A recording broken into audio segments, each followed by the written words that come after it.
பெரியவா சரணம். இன்னைக்கு ஜூன் 28 பெரியவா இங்கே இருக்கா. இன்னைக்கு தலைப்பு சடங்குகளின் தேவை. இப்போது நாம் இருப்பதை போல கண்டதே காட்சி என்று இருப்பதும் தவறு. அதே நேரத்தில் நாம் தீர்க்க வேண்டிய கர்ம மூட்டை ஏகமாக இருக்கும்போது இந்த கணத்திலேயே நமக்கு பரம ஞானம் வந்துவிட வேண்டும் என்றும் தவியாக தவிப்பதும் தவறு. இப்போதே பரமஞானம் வேண்டும் என்று அதை தேடி போக வேண்டாம். இந்த ஜென்மத்தில் வரவில்லை என்றால் எத்தனை ஜென்மம் கழித்தாவது வரட்டும் என்று கருதி நம் கடமைகளை செய்து கொண்டே இருப்போம்.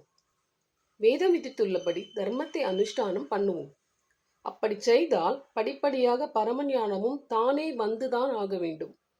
இப்போது நமக்கு வெளிக்காரியங்கள் வெளிவேஷங்கள் தானே தெரிகின்றன. அதனால் மத சம்பந்தமாகவும் வெளிக்காரியங்களாக இருக்கும் சடங்குகள், வெளியே அணிந்து கொள்ளப்படும் சமய சின்னங்கள், இவற்றிலேயே ஆரம்பிப்போம்.